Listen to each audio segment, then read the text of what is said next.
Hi hello welcome to N9 media. నేను మీ journalist విప్లవశ్రీ. కేంద్రంలోని ప్రభుత్వ తీరుని ఎండగట్టేందుకు కాంగ్రెస్ రెడీ అయింది. ప్రజాక్షేత్రంలోనే తేల్చుకునేందుకు పార్టీ శ్రేణులను సన్నద్ధం చేస్తోంది.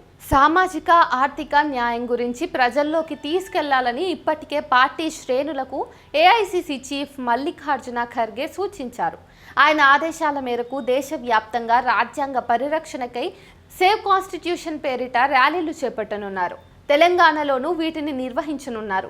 అంతేకాకుండా ఇంటింటికి కాంగ్రెస్ పేరిట కార్యక్రమాలు నిర్వహించనున్నారు.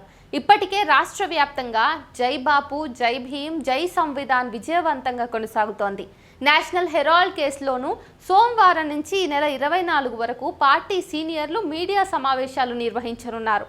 రాష్ట్ర వ్యాప్తంగా టీపీసీసీ ఆధ్వర్యంలో రాజ్యాంగ పరిరక్షణకై ప్రజలను చైతన్యపరిచేలా సేవ్ కాన్స్టిట్యూషన్ ర్యాలీలు నిర్వహించనున్నారు. ఈ నెల 25వ తారీఖు నుంచి మే 30వ తారీఖు వరకు స్పెషల్ ప్రోగ్రామ్స్తో పార్టీ శ్రేణులు ప్రజల్లోకి వెళ్లనున్నారు.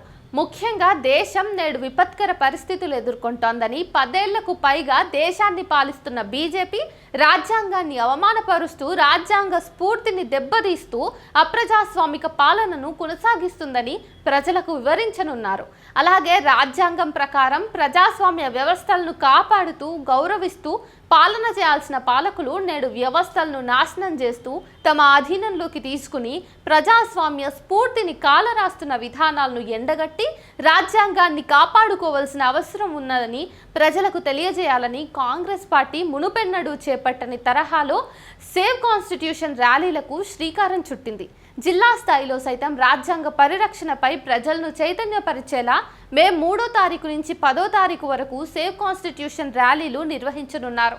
ఇందులో జిల్లా స్థాయిలో నేతలు మమేకమై పార్టీ శ్రేణులతో కలిసి కార్యక్రమాలు చేపట్టనున్నారు. అదేవిధంగా అసెంబ్లీ సెగ్మెంట్ల వారీగా ర్యాలీలు చేపట్టనున్నారు. తద్వారా ఊరు వాడలోని ప్రజలకు రాజ్యాంగ పరిరక్షణపై అవగాహన కల్పించడమే లక్ష్యంగా కాంగ్రెస్ పార్టీ ముందుకు వెళ్లనుంది. మే 20 నుంచి 30 వరకు ఇంటింటా కాంగ్రెస్ పేరిట ప్రత్యేక కార్యక్రమానికి పార్టీ సిద్ధమైంది. పార్టీ నేతలు, నాయకులు, శ్రేణులు ప్రతి ఇంటికి తిరిగి ప్రస్తుతానికి ఈ దేశంలో కొనసాగిస్తున్నటువంటి బీజేపీ అరాచక పాలన గురించి తెలియజేయనున్నారు.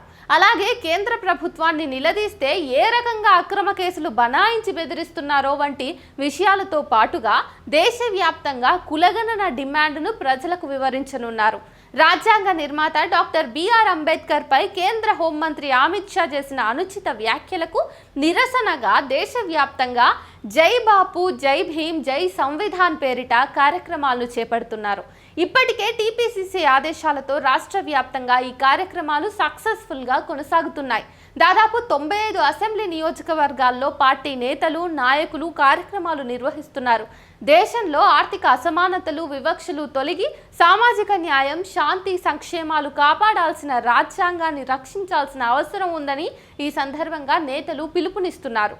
దేశం కోసం ప్రాణాలర్పించిన ఇందిరా, రాజీవ్ గాంధీల కుటుంబంపై మోడీ ప్రభుత్వం విషం జిమ్ముతూ సోనియా, రాహుల్ గాంధీ పేర్లను ఈడీ ఛార్జ్ షీట్లో దాఖలు చేయడాన్ని నిరసిస్తూ దేశవ్యాప్తంగా ఆందోళనలు, నిరసనలు కొనసాగుతున్నాయి. ఈ క్రమంలోనే నేటి నుంచి ఈ నెల 24వ తేదీ వరకు కాంగ్రెస్ ఆధ్వర్యంలో పార్టీ సీనియర్లు మీడియా సమావేశాలు నిర్వహించనున్నారు. మోడీ అధికార అహంకారంతో ప్రభుత్వ సంస్థలను నాశనం చేస్తూ స్వయం ప్రతిపత్తి గల సంస్థలను తమ రాజకీయ ప్రయోజనాలకు ఉపయోగించుకుంటున్నారని కాంగ్రెస్ నేతలు ఆరోపిస్తున్నారు.